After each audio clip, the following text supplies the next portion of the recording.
अस्सलाम वालेकुम। प्रोग्राम किसान के नाम के साथ मैं हूं बिन्यामीन शौकत। पाकिस्तान में किसानों की उगाई हुई जरी इजनास मुसलसल मंदी का शिकार हैं। किसानों को उनकी इजनास का रेट पूरा नहीं मिल रहा, जबकि शहरों में बैठे हुए सार्फिन का कहना है कि जरी इजनास बहुत महंगी हैं। यानी हमारा मार्केटिंग का निजाम तकरीबन फ्लॉप हो चुका है और इसमें बुनियादी किरदार मिडलमैन अदा कर रहा है। पाकिस्तान में जरी इजनास की खरीदो फरोख्त में मिडलमैन और जखीरा अंदोज 50% से जायद कमा रहे हैं, जबकि किसान बामुश्किल से अपने अखराजात ही पूरे करता है। ऐसी सूरत हाल में वही फसल फायदा दे सकती है जो मकामी इस्तेमाल होने के साथ साथ बैरून ममालिक में एक्सपोर्ट भी हो, और तिल उन्हीं फसल में से एक फसल है।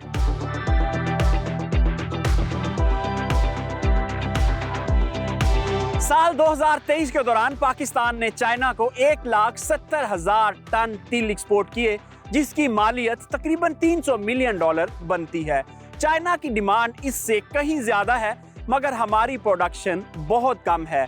चाइना के अलावा दीगर ममालिक में भी तिल एक्सपोर्ट करके कीमती ज़र मुबादला कमाया जा सकता है। इसलिए किसान भाइयों, मौजूदा सूरत हाल को मद्देनजर रखते हुए ऐसी फसल काश्त करें जो मकामी इस्तेमाल के साथ बैरून ममालिक में एक्सपोर्ट भी हो सके, और तिल एक ऐसी फसल है जो आपको अच्छा मुनाफा दे सकती है। आज का प्रोग्राम तिल की पैदावारी टेक्नोलॉजी के बारे में है। दुनिया में तिल की फी एकड़ पैदावार 30 मन के करीब है, जबकि हमारे यहाँ एवरेज पैदावार 10 मन से भी कम है। हम किसानों को बताएंगे कि किस तरह तिल की अच्छी पैदावार हासिल की जा सकती है, तस्दीक शुदा बीज कौन सा है, इसकी बीमारियां कौन सी हैं, इलाज क्या है, कीड़े कौन से हमला करते हैं और फसल को उनसे कैसे बचाया जा सकता है। और आपकी मुलाकात करवाएंगे ऐसे माहिरीन से जो कई सालों से तिल की काश्त करके अच्छी पैदावार हासिल कर रहे हैं।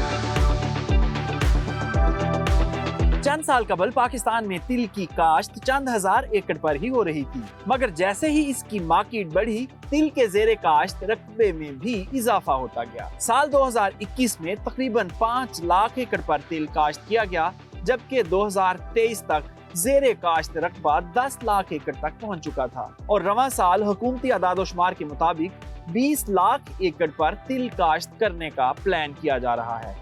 ये इजाफा सिर्फ तिल की अच्छी कीमतें फरोख्त की वजह से हो रहा है। चाइना एक्सपोर्ट होने की वजह से तिल की मांग में मुसलसल इजाफा होता जा रहा है। तिल मुख्तसर दौरानिये की एक मुनाफा बख्श फसल है, यानी 90 से 100 दिन में किसान बाआसानी 1 लाख से 1.5 लाख रुपए फी एकड़ मुनाफा कमा सकते हैं, और पाकिस्तानी जमीनें भी तिल की काश्त के लिए इंतहाई मौजू है। गंदम की काश्त के बाद हमारे पास 18 से 20 मिलियन एकड़ जमीन दस्तयाब होती है जहां हम काश्त कर सकते हैं, और तिल की हार्वेस्टिंग के बाद दोबारा चावल भी लगाया जा सकता है। आइए देखते हैं कि पाकिस्तान के किस इलाके में कब और कैसे तिल काश्त किया जा सकता है। तिल की फसल ज्यादा पानी पसंद नहीं करती, इसलिए ऐसे इलाके जहां बारिशें ज्यादा होती हों तिल की काश्त के लिए मौजूद नहीं। यानी मॉनसून बेल्ट पर भी तिल काश्त करना नुकसान का बायस बन सकता है। हवा में नमी की मिकदार ज्यादा होने की सूरत में भी तिल की फसल को नुकसान पहुंच सकता है। इसलिए बलूचिस्तान और सिंध के समंदरी हदूद के साथ वाक़े इलाके में अच्छी क्वालिटी के तिल पैदा नहीं किए जा सकते। ऐसे इलाके जहां बारिशी पानी खड़ा हो जाता हो, वहां तिल की काश्त नहीं करनी चाहिए। सख्त जमीन जिसमें पानी जज़ब करने की सलाहियत कम हो, वहां भी तिल काश्त नहीं हो सकता। ऐसे इलाके जहां दर्जा हरारत 35 से ज्यादा नहीं जाता, वहां भी तिल काश्त करने से गुरेज करना चाहिए। पंजाब, सिंध और बलूचिस्तान के मैदानी इलाकों में तिल काश्त किया जा सकता है। सिंध में तिल की काश्त मार्च से जून तक, जबकि पंजाब में अप्रैल से जुलाई तक हो सकती है। तिल की पैदावारी टेक्नोलॉजी को 5 हिस्सों में तकसीम किया जा सकता है। जमीन की तैयारी, तरीका काश्त, खादों का प्लान, फसल को बीमारियों और हशरात से बचाना, और वक्त काश्त और तरीका बर्दाश्त। इन 5 मरहलों में से किसी एक मरहले पे भी किसान कोताही बरतेगा तो यकीनी तौर पर पैदावार में कमी होगी। आइए इन 5 मरहलों का तफसीली जायजा लेते हैं। जमीन की तैयारी इस तरह करें कि मिट्टी भुरभुरी हो जाए और कम से कम 12 इंच गहरी खेली बन सके। जमीन में वत्तर की हालत तर हो ताकि तिल का उगाव अच्छी तरह से हो सके। तिल की काश्त सुबह या शाम के वक्त करें ताकि हल चलाते वक्त वत्तर खुश्क ना हो जाए। तिल बीज की गहराई कम से कम 1.5 से 2 इंच रखें। जमीन की तैयारी के वक्त 1 बोरी DAP खाद जरूर डालें। बिजाई के 10 से 15 दिन बाद पहला पानी लगाना फायदेमंद रहता है और पहले पानी के साथ 1 बैग यूरिया खाद और 4 से 6 किलो सल्फर फ्लड करें। फसल की हफ्ते में कम से कम 2 बार पेस्ट स्काउटिंग करें ताकि अगर किसी किस्म की सुंडी नजर आए तो बर वक्त कंट्रोल किया जा सके। इस वक्त हमारे साथ एक प्रोग्रेसिव तिल काश्तकार राना मोहम्मद खान मौजूद हैं, जिन्होंने गुज़श्ता साल 10 एकड़ रकबे पर तिल काश्त किया और फी एकड़ एवरेज पैदावार 20 मन हासिल की। उनसे पूछते हैं कि तिल की काश्त कैसे करनी चाहिए और किसान अच्छी पैदावार कैसे ले सकते हैं। अस्सलाम वालेकुम राना साहब। जी वालेकुम।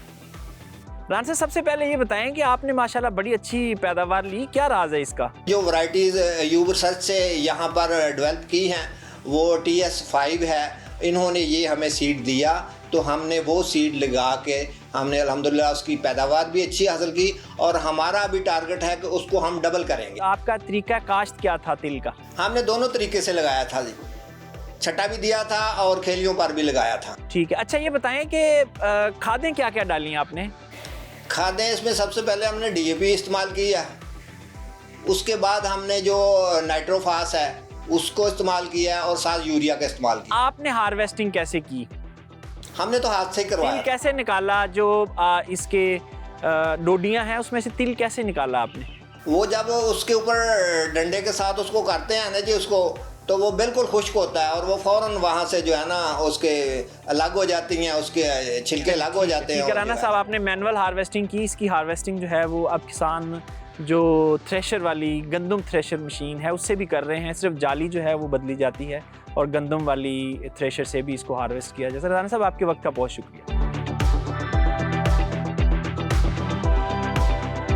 हमारे साथ तिल काश्त करने वाले एक और प्रोग्रेसिव फार्मर जावेद इकबाल साहब हैं। उनसे पूछते हैं कि वो तिल की अच्छी पैदावार कैसे लेते हैं। जावेद साहब, अस्सलाम वालेकुम। वालेकुम अस्सलाम। अच्छा, सबसे पहले बताएं कि आपकी माशाल्लाह 17 मन फी एकड़ से ज़्यादा पैदावार है, जबकि हमारे जो एवरेज फार्मर हैं वो 10 मन से भी कम ले रहे हैं। तो आप क्या ऐसी चीज़ें करते हैं जो दूसरे फार्मर नहीं कर पाते?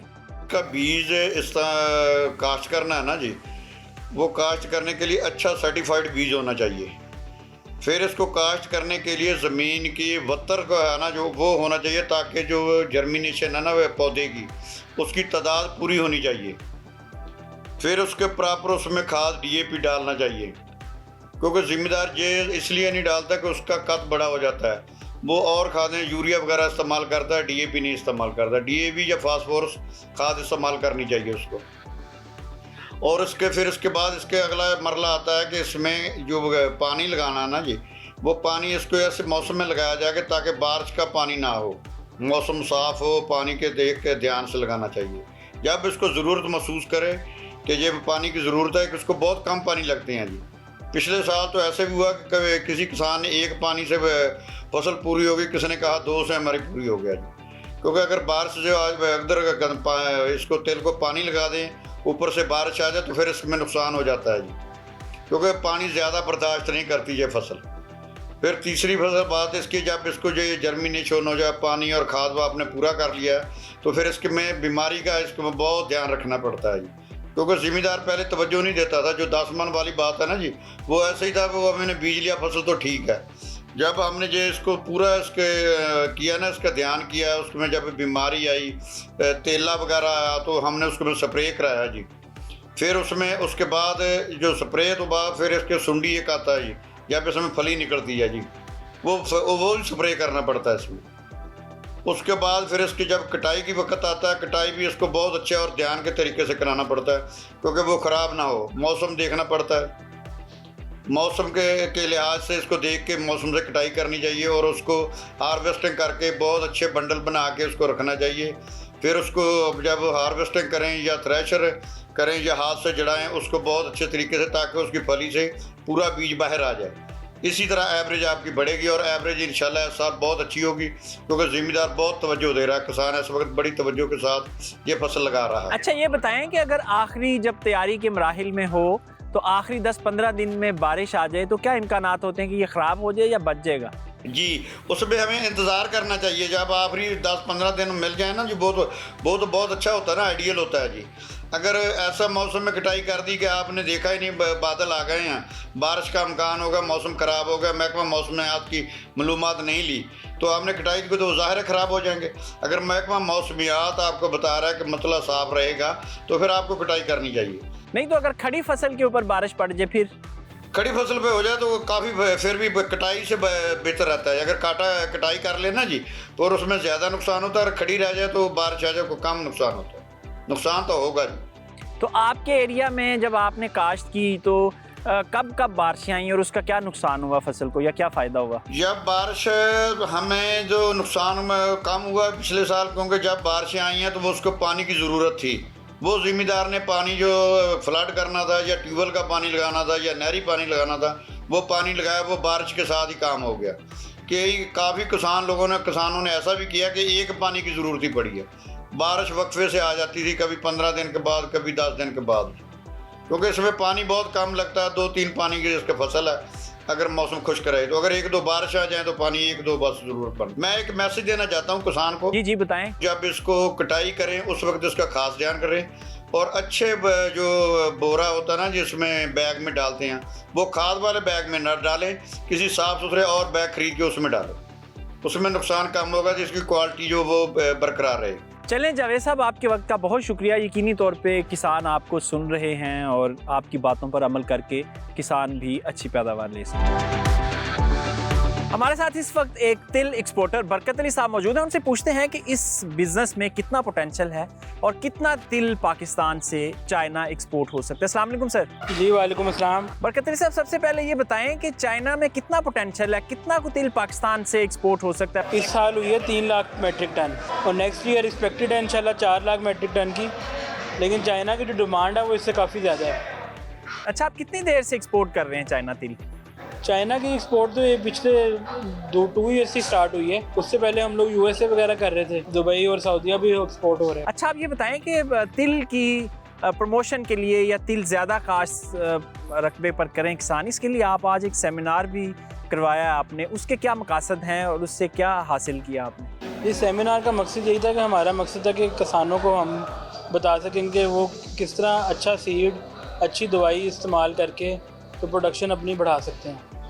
तो बाकी हमारा मकसद था कि उनको हम लोग एक्सपोर्टर्स वगैरह से मिलवाएं, ताकि उनमें ज़रा किसानों में कॉन्फिडेंस आए कि उनकी जो फसल है वो इंशाल्लाह ना बायर्स आगे मौजूद है। तो आज बेसिकली एक सेशन था जिसमें आपने प्रोडक्शन टेक्नोलॉजी बताई है और उसके अलावा इंटरेक्शन करवाया है इंपोर्टर एक्सपोर्टर का। बिल्कुल ऐसे ही है। फीडबैक क्या मिला फार्मर्स की तरफ से? वो मोटिवेट हुए हैं इससे?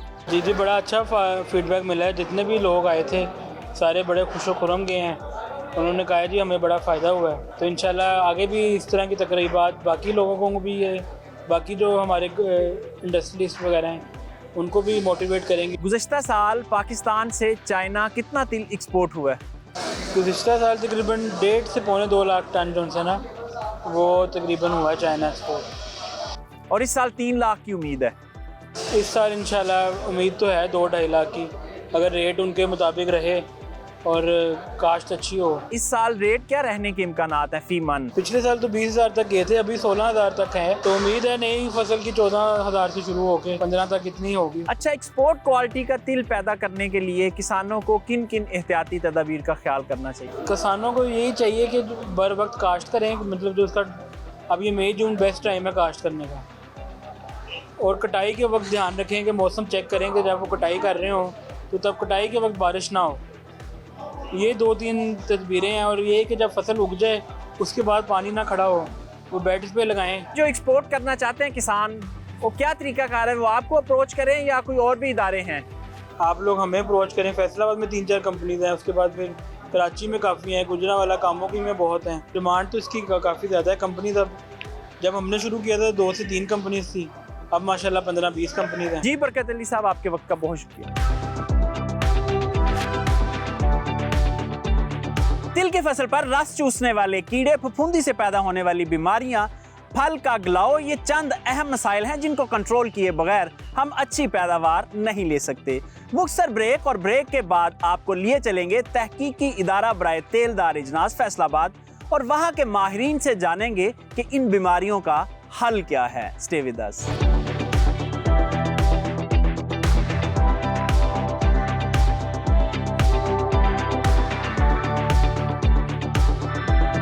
Welcome back. तिल की काश्त बर्फानी इलाकों के अलावा पाकिस्तान भर में की जा सकती है, मगर इसके लिए मौजू तरीन इलाके ऐसे इलाके हैं जहां बारिश कम होती हो और जमीन सख्त ना हो, यानी ऐसी जमीन जो पानी अपने अंदर जज़ब कर ले, वो तिल की काश्त के लिए बेहतरीन जमीन समझी जाती है। इसके अलावा जब आप तिल की काश्त के लिए जमीन की तैयारी कर रहे हो तो जमीन को अच्छी तरह से भुरभुरा कर लें और तर-वत्तर की हालत में तिल काश्त करें। आइए देखते हैं कि जमीन की तैयारी के मराहिल क्या क्या हैं।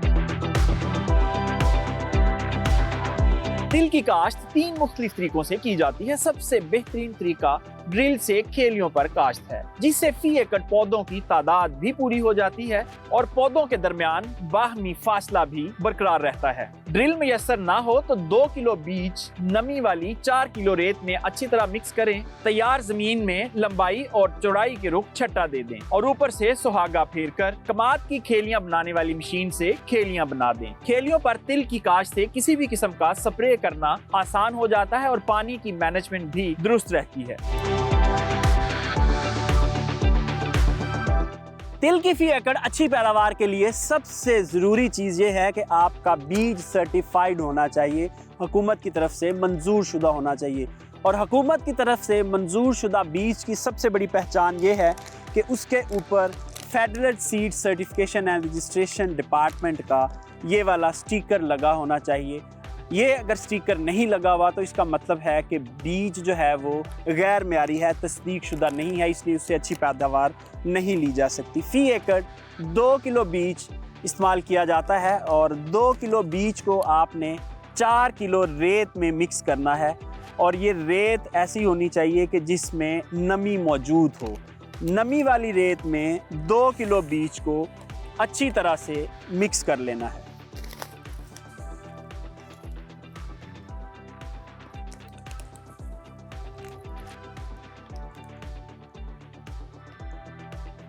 ले जी, हमारा बीज तैयार हो चुका है। इसको रेत में इसलिए डालना ज़रूरी होता है कि 2 किलो बीज यकसा तौर पर पूरे एकड़ में तकसीम नहीं किया जा सकता, इसलिए 4 किलो रेत और 2 किलो बीज, ये 6 किलो हम आसानी 1 एकड़ में तकसीम कर सकते हैं। और इसका तरीका ये है कि एक दफ़ा लंबाई के रुख और एक दफ़ा चौड़ाई के रुख आपने छट्टा देना है, यानी एकड़ में बीज का दोहरा छट्टा दिया जाता है।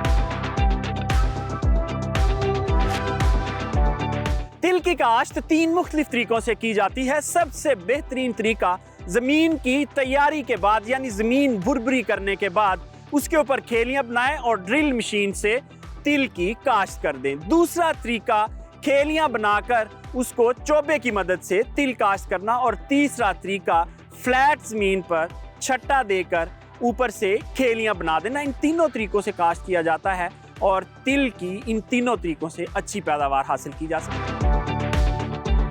पाकिस्तान में मौजूद तिलों के बीज में जेनेटिक पोटेंशियल 25 मन फी एकड़ तक की है, मगर हमारा किसान 10 मन से भी कम ले रहा है। वजह सिर्फ ये है कि मतवाजन खादों का इस्तेमाल नहीं किया जाता। अच्छी पैदावार के लिए नाइट्रोजन, फास्फोरस, पोटाशियम और सल्फर की ज़रूरत होती है। इनमें से कोई खाद भी ना डाली जाए तो पैदावार में यकीनी तौर पर कमी वाक़ आती है। इस वक्त हमारे साथ डॉक्टर आमिर रसूल साहब मौजूद हैं, इंटोमोलॉजिस्ट हैं। उनसे बात करते हैं और पूछते हैं कि कौन कौन से हशरात तिल की फसल पर हमला करते हैं और फसल को उनसे कैसे महफूज बनाया जा सकता है। अस्सलाम वालेकुम सर। जी वालेकुम सलाम। सर, ये फरमा दें कि बिजाई से लेके कटाई तक, बर्दाश्त तक कौन कौन से इंसेक्ट्स हैं जिनका ख़तरा रहता है तिल की फसल को? तिल की फसल पर दो तीन किस्म के कीड़े हमलावर होते हैं। एक तो है रस चूसने वाले कीड़े, जिनमें सफ़ेद मक्खी है, सब्ज़ तिल है, मेरठ बग है, और च्यूइंग इंसेक्ट्स में इसमें आ जाती हैं फली की सुंडी जो ज़्यादा या उसको पत्तल बेट सुंडी भी हम कहते हैं, ये हमलावर होती हैं। इसके अलावा चूँकि ये हॉट और ड्राई मौसम की फसल है और इस पे जो है टर्माइट्स का, जिसको दीमक कहते हैं, उसका भी हमला होता है। दीमक के हमले के लिए तो ज़मींदारों को आगाही हम यही देते हैं कि इसके ऊपर आप फेप्रोनिल 1 से 1.5 लीटर जो है वो फ्लड करें। और सेकेंडली जो अगर रस चूसने वाले कीड़े हैं जिनमें सफ़ेद मक्खी है, सब्ज़ तेला है और मेरठ बाग है, इनके लिए सबसे पहले तो ये है कि आप उनको देखें मुआशी नुकसान की हद पे मौजूद हैं तो फिर उस पर जो है स्प्रे करें। और स्प्रे के लिए जो इसमें बहुत ज़्यादा ज़रूरी है, क्योंकि अब ये एक एक्सपोर्टेबल कमोडिटी बनी हुई है, तो ज़मींदारों से मेरी आगाही यही है कि आप इसके लिए जो वक्फा कबल अज़ बर्दाश्त है उसका ख्याल रखें कि जो भी जहर इस्तेमाल करनी है महकमा ज़राअत के अमला के मशवरा से करें और उसका वक्फा कबल अज़ बर्दाश्त जो है उसको मद्देनज़र रख के करें, वरना ये ज़री अद्वियात के जो रेजिड्यूज़ हैं, बाकियात हैं, वो उनमें आएंगी और हमारी ये एक्सपोर्ट जो है वो मुतासर होगी। अच्छा डॉक्टर साहब, ये आपने 3-4 इंसेक्ट्स जो बताए हैं, ये किस वक्त पोटेंशली ज़्यादा अटैक कर सकते हैं फसल पर? ये आम तौर पर जो क्रॉप जो है ना जी, देखें जैसे मैंने बताया है कि ये नरम शगुफ़े निकाल रही हो फसल, तो उसके ऊपर जो है सफ़ेद जो पत्तल बेट सुंडी या फली जब बन रही हो उस वक्त वो आती है। अर्ली स्टेज में जब पौधा अपनी वेजिटेटिव ग्रोथ में होता है, लश ग्रीन होता है, उस वक्त रस चूसने वाले कीड़े, सब्ज़ तेला और सफ़ेद मक्खी आती हैं। लेकिन ये दीमक के लिए कोई ख़ास टाइम नहीं है। जैसे ही फसल को ज़्यादा कोई खुश्की रहे या उस ज़मीन में पहले कहीं कमाद हो या कोई और फसल ऐसी हो, उसके ऊपर फिर उसका हमला हो सकता है। ये कोई ऐसा नहीं है, ये डिपेंड करता है एनवायरमेंटल कंडीशन से। अच्छा सर, जो बरसाती इलाके हैं, मॉनसून वाली बेल्ट है, वहाँ बारिशें ज़्यादा होती हैं, तो कोई इम्कान होता है ज़्यादा बारिशों की वजह से इसके ऊपर कुछ ज़्यादा हशरात अटैक करें? बेसिकली जो तिल है ना, ये फसल ही गर्म और जो खुश्क इलाके की फसल है। अगर तो बारिशें होगी तो इस फसल को वैसे ही नुकसान होता है। इसके ऊपर एक तो फाइलोडी डिजीज़ आती है जिसका वेक्टर जो है वो सफ़ेद मक्खी है। बारिशों वाले इलाके में एक तो इसको काश्त भी ना किया जाए, इसको अवॉइड किया जाए। ये गर्म और खुश्क इलाके की फसल है। जी डॉक्टर आमिर साहब, बहुत शुक्रिया। किसान अपनी फसल को इंसेक्ट से बचाकर ही अच्छी पैदावार ले सकते हैं। तिल की अच्छी पैदावार के लिए छितराई एक इंतहाई अहम मरहला है, यानी इजाफी पौधों को निकालना। अगर आपने ड्रिल से काश्त की है तो सिर्फ कमज़ोर पौधे निकाल दें, और अगर आपने छट्टा लगाकर खेलियां बनाई हैं तो 4 से 5 इंच पौधे से पौधे का फासला रखें और बाकी इजाफी पौधे निकाल दें, ताकि जो आपके प्लांट पॉपुलेशन है वो पूरी हो और पौधे अच्छी प्रोडक्शन दें। आइए देखते हैं कि छिद्राई का असल तरीका क्या है। बजाई के तकरीबन 1 से 2 हफ्ते के बाद तिली का उगाव मुकम्मल हो जाए और पौधों की लंबाई 4 से 5 इंच हो जाए तो ड्रिल काश्ता तिल की सूरत में सिर्फ कमजोर पौधों को जमीन से निकालें, जबकि छट्टे की सूरत में पौधों का दरमियानी फासला 5 से 6 इंच पूरा करने के बाद इजाफी पौधे निकाल दें। तिल की फसल ज्यादा पानी पसंद नहीं करती। बजाई से कटाई तक टोटल 3 से 4 पानी दरकार होते हैं। इसके अलावा तिल की फसल में से वीड्स मैनेजमेंट यानी जड़ी बूटियों का खात्मा भी इंतहाई जरूरी होता है। जड़ी बूटियों का खात्मा पानी के साथ लिंक है। पहला पानी तिल काश्त के 15 से 20 दिन बाद लगाना चाहिए। अगर बारिशें ना हो तो दूसरा पानी काश्त के तकरीबन 1 माह बाद लगना चाहिए। तीसरा पानी डोडियां बनने पर और चौथा पानी फूल बनने पर लगाना चाहिए। ख्याल रहे कि आबपाशी का इन्हिसार जमीन की किस्म और मौसमी हालात पर होता है। तिल की बीमारियों के हवाले से मजीद बात करने के लिए हमारे साथ प्लांट पैथोलॉजिस्ट एहसान मोहिउद्दीन साहब मौजूद हैं। उनसे पूछते हैं कि तिल की आम बीमारियां कौन सी हैं और किसान इनसे अपनी फसल को कैसे बचा सकते हैं। अस्सलाम वालेकुम सर। वालेकुम सलाम। तो ये फरमा दें कि कौन सी ऐसी बीमारियां हैं जिनसे किसानों को केयरफुल रहना चाहिए और उनका इलाज क्या है। सबसे पहले ज़रूरी है कि हम उस जगह तिल काश्त करें जहाँ कोई ज़मीन की तैयारी अच्छी हो और पहले कोई वीड्स ना हो और जड़ी बूटियाँ ना हो। उससे जो आगे बीमारियाँ फैलती हैं और कीड़े फैलती हैं। इसके लिए ये है कि आपने जब सोइंग करनी है, हमने टेक्नोलॉजी दी हुई है कि जड़ी बूटियों के लिए तर में आपने सो करके 8 घंटे के अंदर अंदर पेंडीमेथिलीन स्प्रे करनी है 800 ml पर एकड़ ये प्री इमरजेंस होगा उगने से पहले। अगर आपने असीटा और उनका पेंडिमेथिलीन का कंबाइन जो मिक्सचर मिलता है वहाँ करना है स्प्रे, वो 400 ml पर एकड़ होगा। अच्छा, इसमें जो बीमारियां ज़्यादा आती हैं वो एक है जड़ का उखेड़ा, एक ज़मीन में फंगस होता है जिसकी वजह से वो ज़्यादा रूनुमा होता है। अगर हम एहतियाती तदाबीर करें और उस ज़मीन में जिस ज़मीन में पिछले साल ये बीमारी ज़्यादा आई थी या तिल लगे थे उसमें ना काश्त करें। अच्छा एहसान साहब, यहाँ मेरा एक सवाल है जी जी, बीज को ट्रीट करना ज़रूरी है? अगर ट्रीट करना ज़रूरी है तो क्या ट्रीटमेंट है? सीड को ट्रीट करने की इम्पोर्टेंस तो है।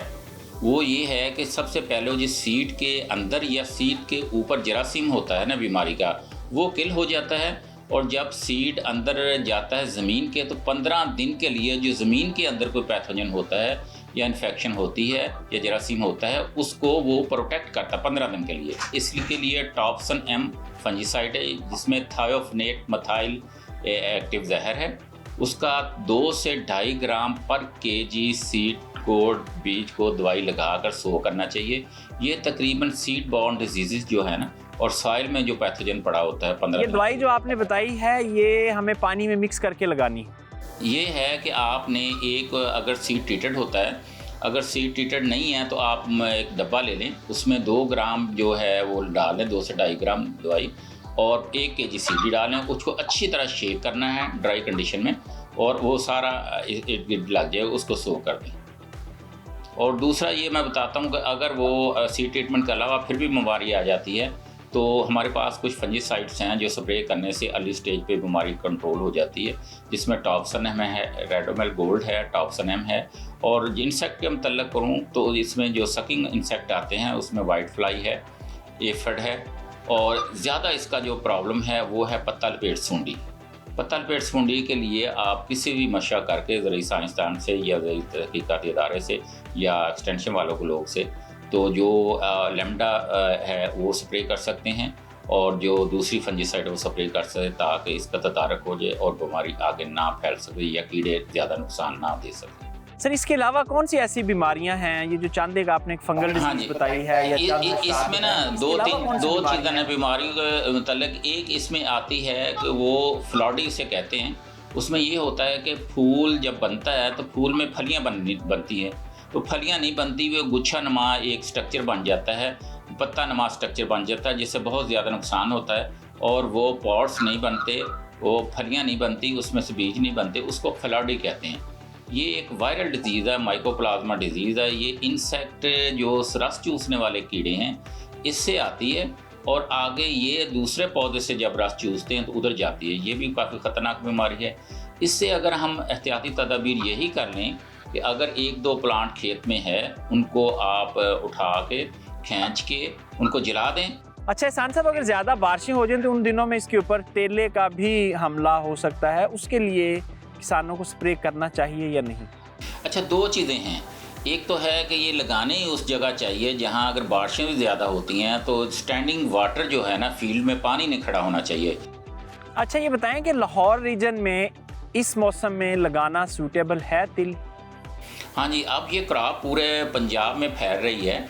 लाहौर रीजन में जहाँ हमारी ज़मीन मैरा है और थोड़ी सी रेतली है, पक्का वार्ड जिसे कहते हैं पंजाबी में, पक्की ज़मीन नहीं है, उसमें आप लगाएं। आपने फ्लैट सोइंग नहीं करनी, आपने नालियों के ऊपर या खेड़ियों के ऊपर इसकी बनानी है, या इसको चोगे लगा लें, या आपने छटा दे के सुहागा दे के फिर जो कमाद वाला रिजर है इसके साथ इसकी रिजिज बना दें। वो सारा सीड रिजिज पे आ जाएगा, वो नालियों पे जो पानी है वो नाली में खड़ा हो जाएगा और क्रॉप आपकी महफूज रहेगी। और बाद में इसकी छिदराई होगी एहसान साहब? हाँ जी, छिदराई भी करनी है कि अगर प्लांट हो जाएगी, ठीक हो जाएगी। हाँ जी, जो सिंगल स्टेम है इसका तो हमने 2 इंच से 2.5 इंच या 3 इंच तक फासला रखना है प्लांट टू प्लांट। अगर जो शाखदार है उसका कम से कम 6 इंची या 7 इंची 6 इंची तक फासला रखना प्लांट टू प्लांट। जी एहसान महिउद्दीन साहब, आपके वक्त का बहुत शुक्रिया। यकीनन किसान अपनी फसल को बीमारियों से बचाकर ही अच्छी पैदावार हासिल कर सकते हैं।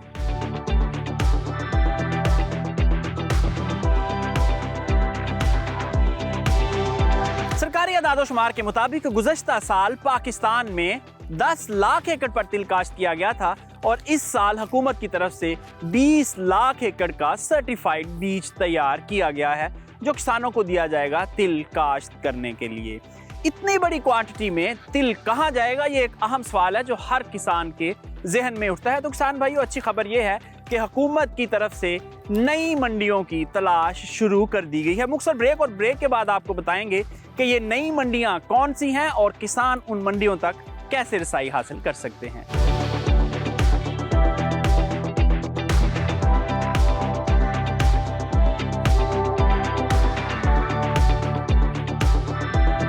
Welcome back. तिब्बी माहिरीन के मुताबिक तिल का तेल खाने के लिए इंतहाई मुफीद तेल है, बल्कि सबसे बेहतरीन तेल है।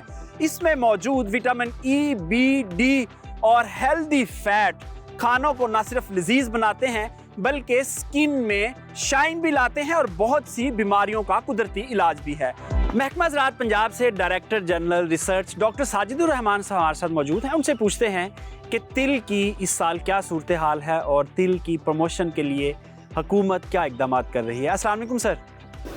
जी वालेकुम सलाम। सर, सबसे पहले ये फरमाएं कि जो तिल की मार्केट है उसका गंदम की तरह तो नहीं हाल होगा? सर, पहले तो मैं ये बताना पसंद करूँगा कि तिल जो है ना, हमारा पिछले 3 सालों से इसकी जो है पैदावार काफ़ी बड़ी है और इसका एरिया भी बड़ा है। जैसे कि आपने अभी फरमाया कि इसकी पैदावार में इजाफा हो रहा है। तो ये पहले हमारा 2 से 2.5 लाख एकड़ पर लगता था, पिछले साल 10 लाख एकड़ पर लगा है और इस साल हमारे पास 20 लाख एकड़ का सर्टिफाइड बीज जो है हमारा federal seed certification and registration department जो है उनसे अवेलेबल है। गुज़श्ता साल चाइना में तकरीबन को 1.5 लाख टन एक्सपोर्ट हुआ था, तो इस साल अगर जैसे आप फरमा रहे हैं कि 20 लाख एकड़ पर हम तिल काश्त कर रहे हैं, अगर ये सारा मार्केट में आ जाता है तो चाइना तो इससे सिर्फ 20 से 30% खरीदेगा, बाकी कहाँ जाएगा?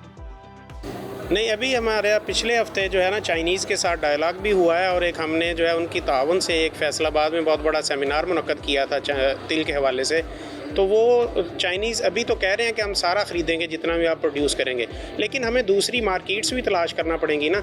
हमने पिछले साल इससे $400 मिलियन अर्न किया है, तो इस साल हम डबल भी अर्न कर सकते हैं, इससे $800 मिलियन भी अर्न कर सकते हैं। तो उसके लिए हमें अपनी क्वालिटी इन्हांस करना पड़ेगी। इस वक्त जो हम कल्टीवेट कर रहे हैं तिल, वो तो ख़ास तौर पे चाइना के लिए और मकामी मंडी के लिए है। तो इसका मतलब है कि फिल फॉर हमें चाइना एक्सपोर्ट बढ़ाने के लिए हंगामी बुनियादों पर इक़दाम करने चाहिए, ताकि गंदम के बाद जो तिल का काश्तकार है वो किसी बड़े सानहे का शिकार ना हो। जी जी, बिल्कुल आपकी बात सही है। चाइना के साथ भी हम जो है ना अपने रवाबत बढ़ा रहे हैं और सी पैक के तहत जो है ना चाइना जो है ना अभी तक तो वो उनकी कमिटमेंट्स हैं, उनकी अपनी कंपनीज़ भी आके यहाँ पे काम कर रही हैं, इवन के वो प्रोसेसिंग यूनिट्स भी यहाँ पे लगा रहे हैं और हमारा प्राइवेट सेक्टर भी आगे आ रहा है।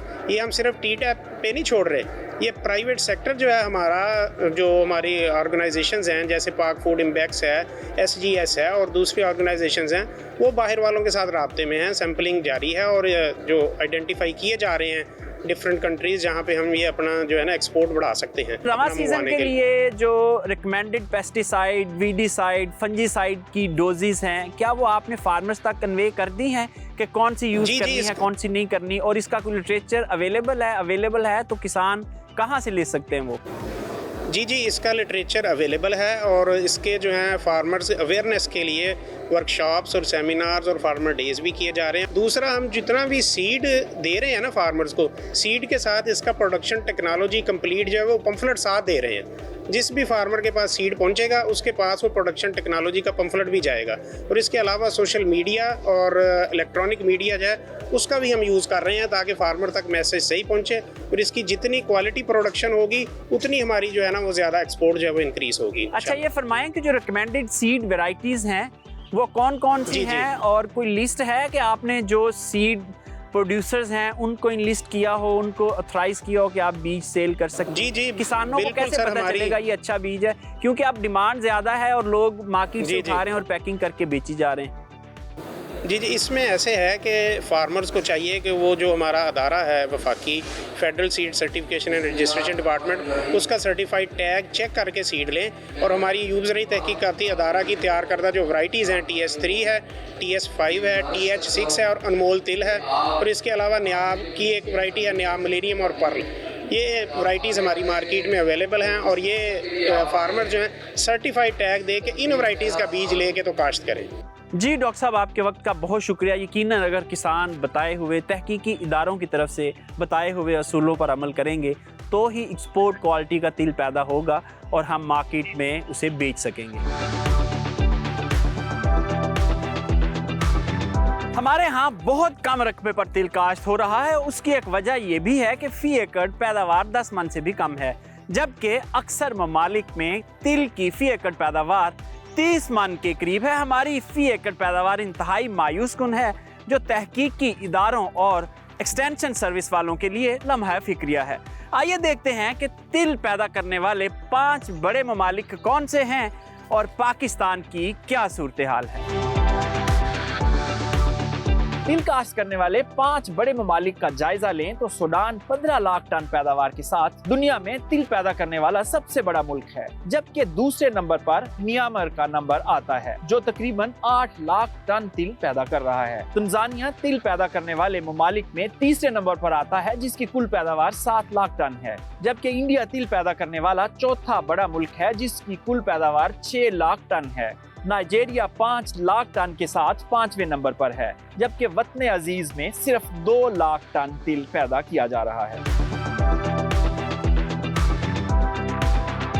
खुशाइंद बात है कि प्राइवेट सेक्टर के तावन से अब हुकूमत मुख्तलिफ शहरों में सेमिनार्स करवा रही है, ट्रेनिंग सेशंस करवाए जा रहे हैं ताकि किसान ज्यादा से ज्यादा रकबे पर तिल की फसल काश्त करें। चंद रोज कबल फैसलाबाद में एक ऐसा ही सेमिनार मुनक्कद किया गया। आइए आपको उस सेमिनार के हवाले से बताते हैं।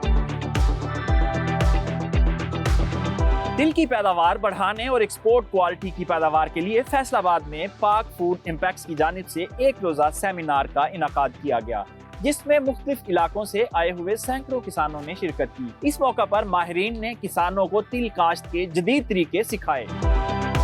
सानेहा गंदम 2024 किसानों को कई सालों तक याद रहेगा, क्योंकि किसानों की कई सालों की जमा पूंजी इस सानेहा में बह चुकी है। अब अगली फसल जो है वो तिल है और तिल से किसानों की बहुत सी उम्मीदें वाबस्ता हैं और तकरीबन 15 लाख एकड़ पर इस साल तिल काश्त किया जा रहा है।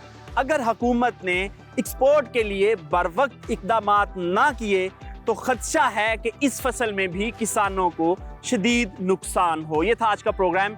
उम्मीद करते हैं आपको पसंद आया होगा। आपसे मुलाकात होगी अगले हफ्ते एक नए प्रोग्राम के साथ। इजाज़त दीजिए, खुदा हाफिज।